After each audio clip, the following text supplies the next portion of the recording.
I don't even know who I'm performing for anymore. For 18 months, I've had no boss, no team, no job, and I still wake up feeling like I've already disappointed someone. I still constantly feel behind, even when there's nothing to catch up on. And when I do something kind for myself, I frame it like a strategy, not a need, not a right, a tactic. I literally know better. I just don't live like I do. I guess that's what happens when you're conditioned your whole life to believe everything good has to be earned first. I know productivity isn't a personality. I know I'm not supposed to tie my worth to output. I know the scoreboard I'm chasing isn't real, but that has not stopped me from trying to meet imaginary milestones judged by people who don't even exist. There's no one to disappoint, so obviously I filled the vacancy myself. If you live like there's a manager in your skull, this video's for you. Now, if you're new here, my name is Sheila, and I'm not a coach or a guru. I'm just an old lady who survived some shit, and I talk about it so we all feel a little bit less insane. And right now, I'm pissed that I don't allow myself peace unless it's earned. And I'm disturbed that I don't trust anything that I didn't suffer for. Somewhere along the line, I learned that being useful keeps me safe, that being good at things is the only way to be loved. The truth is, I still believe that I have to justify my existence, not to the world, to myself. And let's be honest, my inner jury has not voted in my favor once. Not once. You know what the worst part is that I'm the only one doing the judging. And I'm a real bitch about it. Now, I know that if I'm not careful, I'm going to end up building a slightly nicer version of the same prison that I swore I'd never go back to. But the real trap isn't the prison that you see, it's the one that you don't. You'll see that clearly before we're done here. I have alarms set on my phone to remind me to eat, to stretch, and to hydrate, all of which I immediately dismiss without doing them. Please tell me I'm not the only one that snoozes drink water while dehydrating like purse jerky. Anyone? The worst part is the voice in my head that used to sound like a boss now sounds like me. She doesn't say, hurry up. She says, oh, just knock it out and then you can rest. I swear. She doesn't shame me. She negotiates like a sketchy lawyer, offering me parole if I just scrub the toilet first. She uses my own progress against me and says things like, look at how far you've come. You don't want to lose momentum, right? And I fall for it every time because it sounds reasonable and because I don't know how not to respond to pressure. I've spent so many years treating panic like a productivity tool that stillness feels like I'm breaking some kind of law. And at any moment, some cop is going to show up and ask me why I'm not multitasking. Ma'am, we've had reports of unauthorized napping and you have outstanding to-do list items. I'm going to need to see some proof of productivity. Please keep your hands where I can see them, preferably on a Swiffer. That rogue dust bunny over there is enough probable cause for me to arrest you for excessive slacking.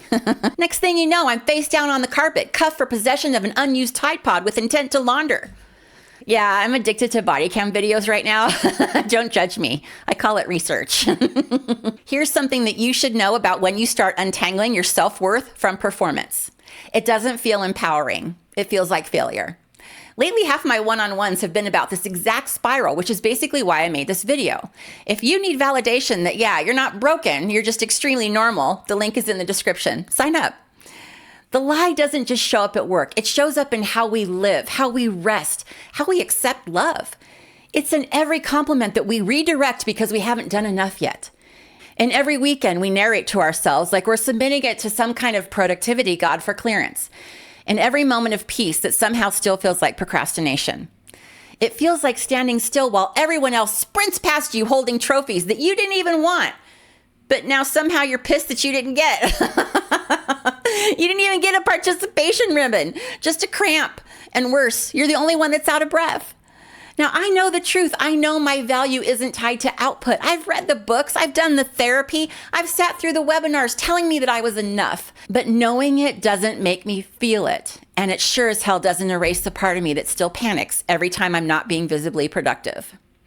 Do you do this too? Hustling for invisible points like someone's keeping score? Tell me what that looks like in your world because my imaginary scoreboard is absolutely brutal. Even when I try going for a mindful walk, I end up treating it like some kind of competition with myself and trying to remember everything that I saw and did on that walk so that I can narrate it later if someone asks. You know, just to sound like I really got something out of it. No one ever asks. ever. When I was a kid, being good meant being helpful, right? Being easy. If I wanted praise, I needed to earn it. If I wanted rest, I had to explain it. And if I wanted to be loved, I needed to stay useful. If you grew up earning rest, peace will always feel a wee bit suspicious. And it's not just me. This is the system that we all grew up in. Schools reward output. Families rewarded usefulness. Churches reward obedience. No one taught us how to rest without earning it first. When love feels conditional, usefulness becomes the safest drug. So I became useful. I was the helpful one, the emotionally mature one, the teenager that teachers confided in, the child who smoothed things over, the coworker who took on the crap nobody else wanted and turned it into a badge of honor. No one said it out loud, but the rules were clear. If I performed well, I got approval. If I didn't, I got silence. Or worse, disappointment disguised as concern. In my career, I didn't apply for jobs. I applied for worth. I was the overachiever, the first one in, the last one out, the one who offered to take notes, to pick up the extra work, to smooth out the tension after the meeting. Not because I wanted to climb some corporate ladder, but because being irreplaceable felt like insurance against being invisible. And I was rewarded for it. People loved my reliability. They loved how little I asked for. They loved how much I delivered without ever needing support. No one ever pulled me aside and said, "Hey, you're burning out." They said, "Hey, we don't know what we'd do without you." Just an FYI, that's not a compliment. That's a warning. So please start treating that as such. Here's the thing. I didn't become useful because I liked it. I became useful because it made me less punishable. And once that worked, I couldn't seem to stop. So yeah, I know better, but I'm still doing it, which means I'm fluent in the lie even while I call it out. There's an even bigger lie that you can be trapped into, and it's happened to me, and it's the biggest performance of all. You don't get a cookie for detaching your worth from performance. Unfortunately, you get ignored or pitied or misread entirely. People see you as lazy, sad, or not like you used to be. Or at least that's the perception that I project on them, yeah? Now, we have to learn how to live with that misinterpretation, not fix it, not explain it, just let them be wrong.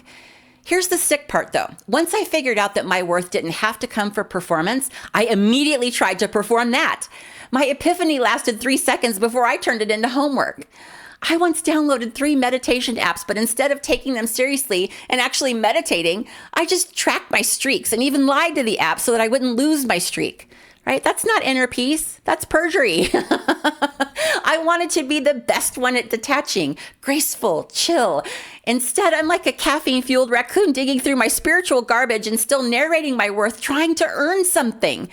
I just have no idea what. Because the minute that I stopped proving my value through work, I shifted the metric. Suddenly, growth is where it's at.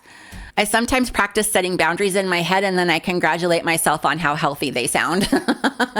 Imagine performing boundaries like there's some audition piece for a show called America's Next Top Boundary.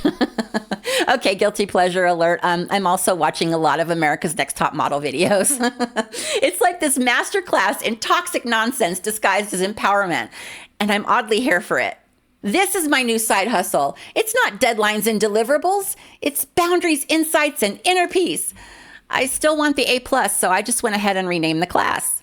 I was documenting proof that I was trying and then being disappointed when no one noticed. So yeah, I tried to perform healing, and I got so good at it, I started calling it growth. Like slapping a fresh coat of paint on a condemned house and saying that the mold is just textured wallpaper. So honestly, really, come on now. Who exactly am I trying to impress? Now, this is the part that I didn't want to admit, not to you, and definitely not to myself. There is no audience waiting to see how I spend my time. There is no scoreboard tracking how well I performed adulthood this week. There's no judge, no boss, no parent standing in the corner with a clipboard. And still, I perform like they're all watching. I still narrate my productivity to people who didn't ask. I still apologize when I take a break in the middle of the day. I still reflexively say, "Oof, I've been slammed," when I haven't. Because even when no one is watching, I'm still performing. Somehow I still live like I need to justify my existence on the daily. If I'm not actively contributing, I imagine I'm disappointing someone. I don't know who exactly. I just feel it. It's like there's this version of me I was supposed to become, and she's in the next room shaking her head, wondering why I'm not working harder to become her. I think about what I've done with my day before anyone even asks. I preload my explanations. I rehearse alibis for crimes that no one has accused me of. Dun dun, Law and Order, SVU, Self-Validation Unit. Always investigated, never acquitted. That imaginary manager in my skull, she's still in there, filing complaints about my downtime. She hasn't approved a timesheet in years, but somehow I still think I can get fired. I find myself defending my energy levels like someone accused me of wasting potential. There's no trial, but I'm constantly preparing my testimony.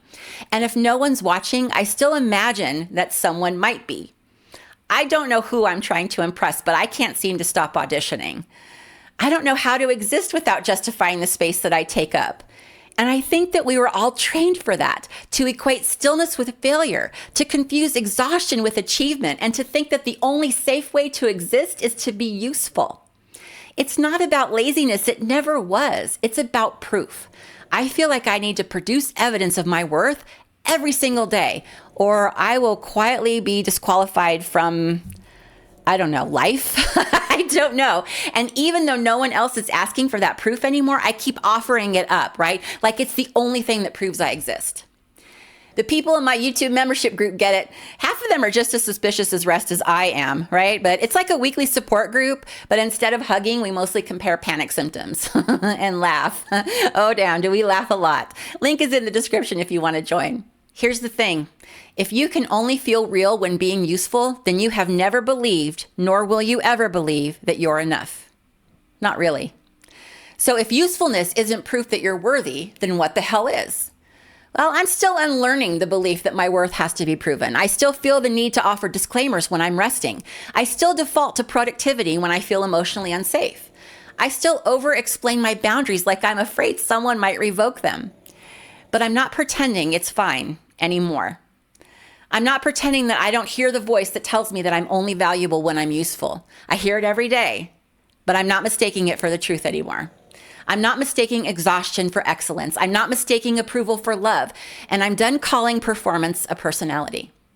I don't need anyone to be proud of me for naming the lie, but I do need to stop performing for a crowd that was never there to begin with. And if my only accomplishment today is resisting the urge to prove that I'm worth loving, then that's not a failure. That's the most honest thing that I've done in years. I'm still here, breathing, existing, not because I hit some imaginary quota, not because I earned it, but just because I do. That's it. That's the secret. Sometimes the win is just not explaining yourself. Silence is like my new flex. If you need details, too bad. My existential report is closed for business. Take it up with my emotional HR department, which is just me, unshowered, in sweatpants, ignoring your emails. Now, if you need paperwork, great. Write that bitch up and call it a proof of life document. Mine literally says coffee consumed, pug alive, minor emotional breakdown contained. Good job on not joining a cult today. Signed, stamped, and certified by the notary of none of your business. That's it. Put it in your pocket. No manager required. Because it's never just personal. We inherited a culture that mistakes performance for personality. The fact that you even feel guilty for resting is proof that you're living in the same trap. Write yourself a permission slip if you have to. Give yourself some damn grace. Make it official. Scribble it on a Post-it and laminate it. And then flash it like a hall pass whenever you need it. The only approval that matters and that has ever mattered is yours. And here's something that I will tell you with all honesty. The second that you stop chasing your worth through usefulness, you don't suddenly feel free. You just graduate to a shinier trap called healing. Healing is great, but it's where there's more demolition and less glow up.